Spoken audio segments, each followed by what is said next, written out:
Berlatar pada tahun 1939, film ini akan berfokus pada seorang anak berusia 12 tahun bernama Don Chandler. Saat itu Don sedang asik bermain di sungai. Tidak lama kemudian saudara kembarnya yang bernama Ryan menjemput Don dan memberitahunya untuk segera pulang karena ayah mereka telah kembali setelah berbulan-bulan lamanya. Sebelumnya sang ayah telah berjanji akan mengajak kedua anak kembar itu untuk mancing di hari libur. Inilah saatnya bagi Don dan Ryan untuk menagih janji tersebut. Meskipun lahir sebagai anak kembar, Ryan dan Don memiliki sifat yang bertolak belakang. Ryan lebih patuh dan pendiam, sedangkan Don lebih aktif dan cenderung sulit diatur. Hal inilah yang membuat ayah mereka merasa bahwa Don tumbuh menjadi anak yang tidak teratur, yang mengharuskannya bersikap lebih tegas pada Don. Setelah itu keduanya pun mulai mempersiapkan alat pancing sambil membayangkan betapa banyaknya ikan yang akan mereka tangkap. Namun bukannya bekerja sama, mereka justru berujung pada pertengkaran kecil. Hal ini membuat ayah mereka marah dan menyuruh keduanya untuk membersihkan mobil sebagai hukuman. Bukannya berhenti, Don dan Ryan malah terus melanjutkan perdebatan mereka hingga berubah menjadi perkelahian. Melihat hal itu, sang ayah yang marah mendekati mereka yang seketika membuat keduanya terdiam. Dinner? Yes, ma'am. Di meja makan Don kembali mendapat teguran karena dianggap kurang sopan. Ayahnya bahkan membandingkannya dengan saudara-saudaranya yang menurutnya jauh lebih tertib dan patuh. Don hanya bisa diam sambil menahan kekesalannya, merasa bahwa apa yang ia lakukan selalu salah di mata ayahnya. Beberapa saat kemudian ayah mereka menyampaikan kabar buruk bahwa rencana untuk pergi mancing harus dibatalkan karena ia harus kembali bekerja dalam 2 hari. Sebagai gantinya, ia menawarkan mendaki Gunung Katahdin bersama sepupu mereka yang bernama Henry. Pendakian tersebut diperkirakan hanya memakan waktu 2 hari dan gunung itu dianggap cukup mudah untuk didaki. Say again, Don? Some crummy old mountains that are fishing for 2 weeks sounds just swell. Don merasa kecewa dengan perubahan rencana tersebut. Baginya mendaki gunung tidak bisa menggantikan perjalanan memancing yang telah ia tunggu-tunggu.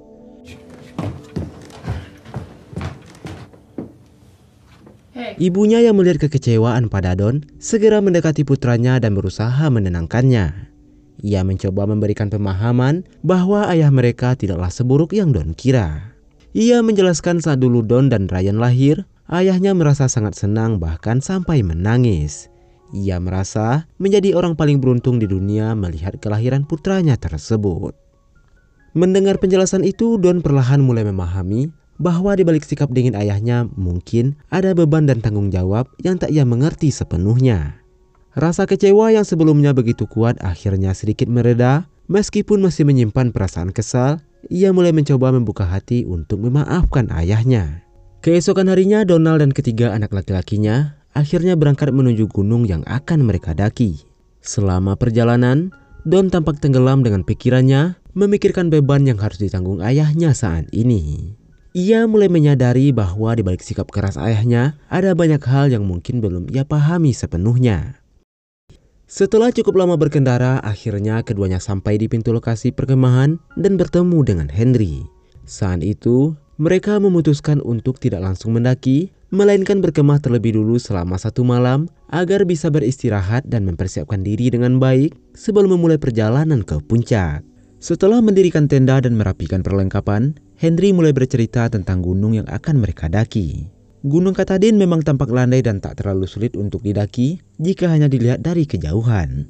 Namun ada satu hal yang harus diwaspadai oleh para pendaki, yaitu cuaca di puncak gunung yang seringkali berubah dengan cepat.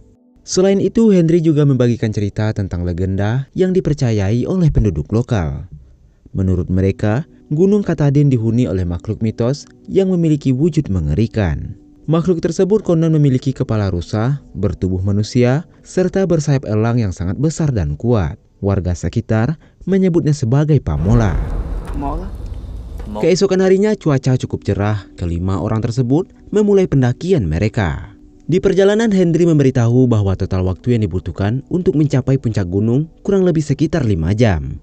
Ia juga memberikan peringatan penting pada mereka agar selalu tetap berada di jalur yang telah ditandai dengan pohon dicat berwarna putih. Henry menjelaskan bahwa jika mereka tersesat dan membutuhkan bantuan, suara teriakan mereka tidak akan terdengar karena kondisi alam yang sangat menghambat gelombang suara. Henry juga menunjukkan jenis lumut yang bisa mereka makan dalam kondisi mendesak. Setelah berjalan beberapa waktu, mereka bertemu dengan sekelompok pendaki lain yang baru saja turun dari puncak. Para pendaki tersebut memberikan peringatan pada mereka bahwa di atas sana sedang terjadi badai yang cukup kuat. Oleh karena itu, mereka tidak disarankan untuk melanjutkan pendakian hingga ke puncak karena sangat berbahaya. Sesampainya di trek bebatuan yang semakin curam dan sulit dilalui, Donald meminta mereka untuk berhenti sampai di situ saja. Ia merasa bahwa kondisi cuaca semakin tak bersahabat dan akan membuat pendakian mereka semakin berbahaya. Namun Don menolak permintaan tersebut dan dengan tegas bersikeras bahwa mereka akan tetap melanjutkan perjalanan hingga ke puncak. Ia ingin membuktikan pada ayahnya bahwa mereka sudah dewasa dan mampu melakukan sesuatu sesuai dengan apa yang selama ini diharapkan oleh sang ayah. Untuk sampai puncak mereka masih memerlukan waktu sekitar 2 jam pendakian. Akhirnya Donald memberikan izin pada mereka bertiga untuk melanjutkan perjalanan, sementara ia memilih untuk tetap tinggal di perkemahan bersama putra bungsunya. Watch your step, boys. Hey boys, it's getting pretty choppy. Just say the word. Saat mereka mendekati puncak, cuaca semakin buruk, angin bertiup lebih kencang dan diiringi hujan deras. Ryan mulai menggigil kedinginan karena pakaiannya basah terkena hujan. Don yang menganggap Ryan lemah dengan sigap melepas sweater yang ia kenakan dan memberikannya pada Ryan.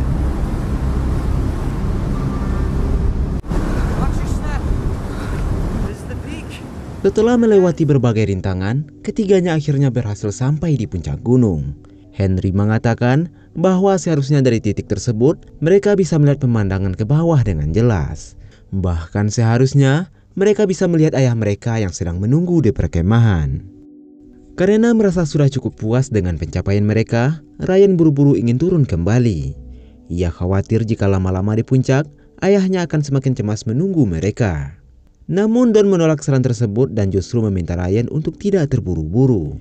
Menurutnya selama ini, justru merekalah yang selalu menunggu ayah mereka, jadi tidak ada salahnya membuat ayah mereka menunggu. Tapi perkataan itu membuat suasana menjadi tegang yang membuat keduanya terlibat dalam pertengkaran kecil. I don't want to be here. Then go. Dad's waiting. We're just a little shit all the time. Dad would stay. I said back off. Boy, stop. I'm going back alone. Akibat pertengkaran itu Don berlari turun sendirian. Trek yang licin akibat hujan deras membuat langkahnya menjadi tak stabil hingga jatuh tergelincir keluar dari jalur pendakian. Ia pun mencoba berteriak memanggil Ryan dan Harry, namun suara hujan yang begitu deras membuat teriakannya seolah lenyap ditelan badai. Pemandangannya pun terbatas karena kabut dan kegelapan yang mulai menyelimuti pegunungan.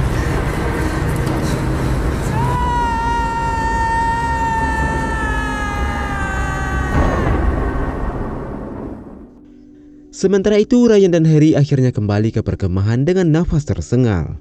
Begitu melihat mereka datang, Donald langsung berdiri dan bertanya keberadaan Don.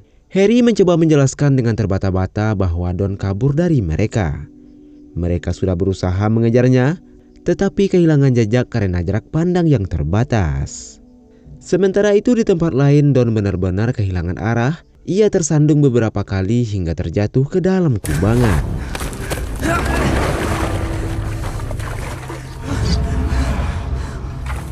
Saat mencoba bangkit, ia melihat tengkorak hewan tergeletak di dekatnya yang membuatnya semakin panik. Ia pun mencoba bangkit, namun tubuhnya terlilit semak berduri yang mengharuskannya membuka pakaiannya. Sementara itu di tempat lain, Donald dan Henry kembali ke atas dengan harapan dapat menemukan Don. Namun setelah menyusuri jalur yang dilewati, mereka tetap tak berhasil menemukan keberadaannya. Donald pun akhirnya memerintahkan Harry untuk segera mencari pertolongan. Tanpa menunda waktu, Henry pun bergegas pergi untuk menghubungi polisi hutan agar mampu menemukan Don sebelum keadaan menjadi lebih buruk. Sementara itu di dalam hutan yang semakin gelap dan dingin, masalah yang dialami Don terus bertambah. Sepatunya mulai rusak yang membuat ibu jarinya terluka. Ia pun mencoba untuk mengikat lukanya tersebut dengan kaos kakinya. Saat itu rasa takut mulai menyelimuti hatinya. Don mulai merasakan penyesalan dan merasa begitu bodoh telah bertindak gegabah dan melampiaskan emosinya tanpa pikir panjang. Ia juga merindukan ibunya. Jika diberi kesempatan untuk melihat ibunya, ia berjanji akan berubah menjadi anak yang paling baik di dunia.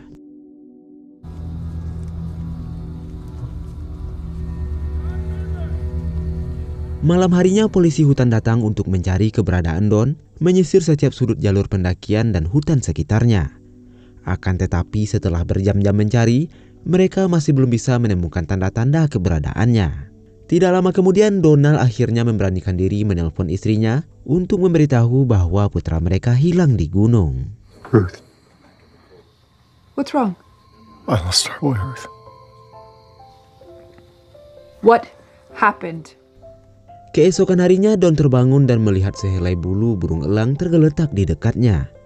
Ia mengambil bulu tersebut dan menyimpannya di saku bajunya. Ia merasa hal ini seperti mitos yang pernah diceritakan oleh Henry sebelumnya. Nyamuk dan serangga hutan terus mengganggunya, membuatnya merasa semakin tidak nyaman.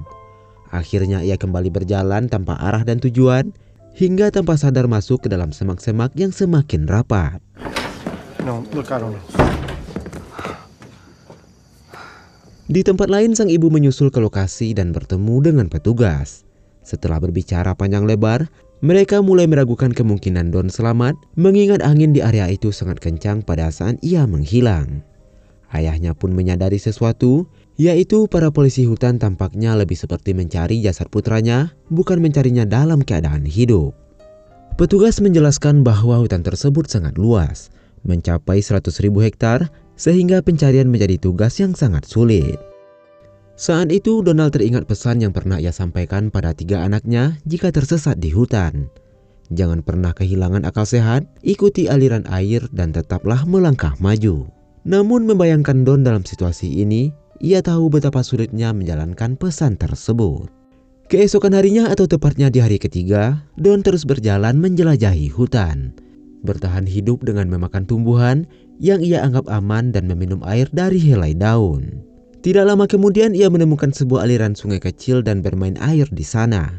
Don tampak sangat menikmati suasana itu, seolah ia bebas tanpa ada yang mengaturnya. Namun saat ia tertidur, terasa sesuatu yang merayap di dalam pakaiannya, yang ternyata tubuhnya dipenuhi lintah dan ia pun berusaha melepaskannya satu persatu.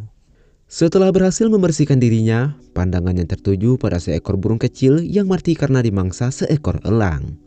Melihat pemandangan itu, Don merasa bahwa hal tersebut adalah pertanda buruk. Karena di hari itu Donald dan yang lainnya belum menemukan titik terang mengenai keberadaan Don, ia menyarankan agar pencarian diperluas dengan menggunakan pesawat dan lebih banyak relawan.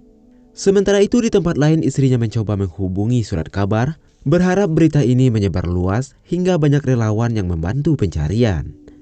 Ia juga menghubungi pemadam kebakaran, bahkan gubernur untuk meminta bantuan.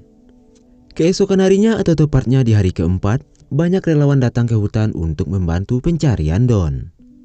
Sementara itu, Don semakin jauh masuk ke dalam hutan dan menemukan sebuah goa.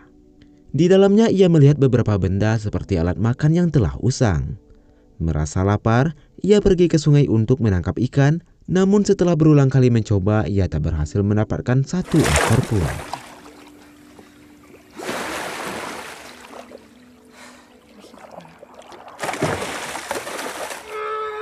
Merasa putus asa, Don memutuskan untuk beristirahat sejenak. Saat itu ia melihat kaos yang dikenakannya dan ia pun mendapatkan ide. Setelah itu Don membawa hasil tangkapannya ke gua dan memakannya mentah-mentah. Saat itu ia membayangkan kehangatan keluarganya di meja makan, sesuatu yang ia anggap remeh selama ini. Hal ini membuat Don semakin bertekad untuk keluar dari hutan dan kembali pulang. Beberapa saat kemudian Don kembali mencoba mencari jalan keluar dengan mengingat semua pesan ayahnya, yaitu dengan mengikuti aliran air. Saat malam tiba, ia terpaksa kembali tidur di tengah hutan. Keesokan harinya atau tepatnya di hari ke-6, berita tentang hilangnya Don kini telah menyebar luas. Lebih dari 150 relawan dikerahkan untuk mencarinya. Kasus hilangnya Don di Gunung Katahdin menjadi salah satu berita paling besar saat itu. Namun para relawan sebenarnya sudah tak memiliki harapan untuk menemukan Don dalam keadaan hidup. Mereka yakin bahwa Don telah meninggal dan tujuan mereka kini hanya mencari jasadnya. Beberapa bahkan hanya menunggu munculnya bau sebagai petunjuk lokasi tubuhnya. Di hari ke-7, polisi hutan dan para relawan mencium aroma busuk dari celah bebatuan. Mereka sangat yakin bahwa itu adalah jasad Don. Namun saat mencoba memeriksanya, tidak ada satupun orang dewasa yang bisa masuk ke dalam celah tersebut. Ryan yang berada di sana menawarkan diri untuk mengeceknya ke dalam. Awalnya sang ayah menolak, tetapi karena tidak ada pilihan lain, akhirnya mereka mengizinkannya. Dengan hati-hati, Ryan masuk dan mengecek sumber bau tersebut.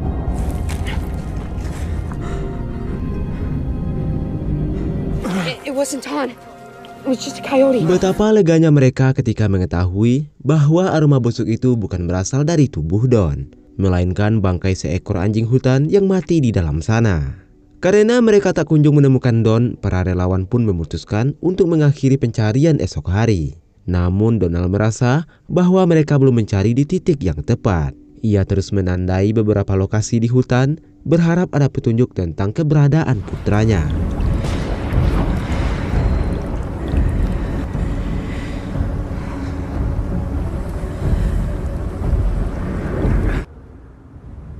Sementara itu di hutan terlihat Don yang kini hampir menyerah. Ketika malam tiba, saat itu ia dikejutkan oleh sosok pamula yang berdiri di hadapannya. Makhluk itu perlahan mendekati Don dan memeluknya dengan sayapnya. Dalam pelukan tersebut, Don mulai menceritakan mengapa ia menjadi anak yang bandel. Dulu ketika ia dan Ryan masih kecil, ayahnya sering membacakan cerita sebelum tidur. Kadang Don berpura-pura tidur hanya agar ayahnya menggendongnya ke tempat tidur. Seiring berjalannya waktu, ayahnya mulai menganggap mereka sebagai pria dewasa. Mereka semakin jarang menghabiskan waktu bersama. Padahal bagi Don, itulah bagian paling menyenangkan dalam hidupnya. Dad. Saat itu Donald yang sedang tidur tiba-tiba terbangun teringat pada Don. Perasaan gelisah menguasainya hingga ia kehilangan kendali dan berlari ke hutan di tengah malam. Dalam kegelapan, ia tidak sengaja menabrak ranting tajam yang merobek kornea mata kirinya. I'm coming!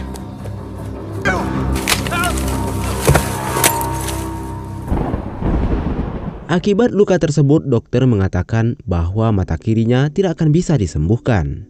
Istrinya segera masuk dan melihat kondisi Donald. Saat itu, ia akhirnya mengungkapkan perasaannya sejak Donald memberitahu bahwa putra mereka menghilang. Ia berharap jika salah satu dari mereka harus tersesat, maka biarlah itu Don, karena ia yakin Don akan menemukan jalan keluar. Donald kemudian bercerita tentang kejadian minggu lalu, saat anak-anak begitu semangat menyambutnya pulang dan ingin memeluknya. Seharusnya ia membiarkan mereka memeluknya saat itu. Namun karena melihat Don mewarisi sifat keras kepalanya, ia justru ingin mendidiknya dengan tegas, hingga lupa untuk menjadi seorang ayah. Kini ia menyesal telah melewatkan momen tersebut. Di hari ke-9 kondisi Don semakin mengkhawatirkan. Tubuhnya semakin lemah dan ia hampir tak bisa berdiri. Namun dengan sisa tenaga yang ada, ia tetap berusaha bangkit dan mencari jalan keluar. Rasa lapar dan kelelahan terus menggerogotinya, tapi ia menolak untuk menyerah. Di tengah kondisi yang semakin memburuk, pandangannya mulai kabur, pikirannya semakin berputar-putar dalam halusinasi. Di antara pepohonan hutan yang lebat, Don tiba-tiba melihat sesuatu yang tak masuk akal, yaitu tempat tidurnya. Seakan-akan kamar tidurnya muncul begitu saja di tengah hutan belantara. Dengan sisa tenaga yang ada, ia berjalan tertatih-tatih mendekati tempat itu. Dalam halusinasinya, ia melihat saudara-saudaranya berdiri di sekelilingnya tersenyum hangat. Wajah ibunya juga muncul di antara mereka. Don mulai berpikir bahwa saat itu ia ditakdirkan untuk pergi selama-lamanya dan menyerah di tempat ini. Namun tiba-tiba, sosok sang ayah muncul dalam penglihatannya. Ayahnya menatapnya dan meminta Don untuk segera pulang. Come home, son. Kesadarannya pun perlahan kembali dan kini ia hanya melihat hutan belantara di sekelilingnya. Dengan sisa tenaga yang hampir habis, ia mencoba untuk bangkit. Setelah melawan tubuhnya yang nyaris tak mampu bergerak, Don berhasil keluar dari kepungan pepohonan dan menemukan sebuah sungai.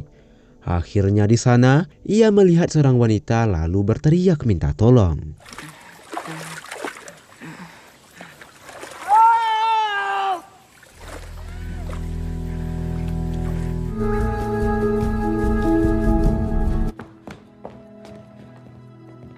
Kabar mengenai penemuan Don menyebar dengan cepat ke seluruh penjuru.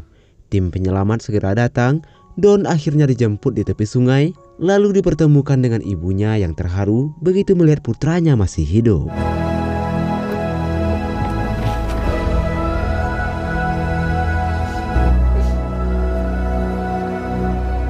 Setelah diperiksa oleh tim medis, terungkap bahwa Don telah berjalan lebih dari 80 mil atau lebih dari 130 km selama 9 hari lamanya. Sesuatu yang nyaris mustahil bahkan bagi orang dewasa sekalipun. Setelah itu Don dibawa ke rumah sakit untuk mendapatkan perawatan dan ia disambut oleh banyak orang. Di sana ia akhirnya bertemu kembali dengan ayahnya. Ia meminta maaf karena telah membuat kekacauan yang sangat besar. Namun Donald tak mempermasalahkan itu dan langsung memeluk putranya tersebut.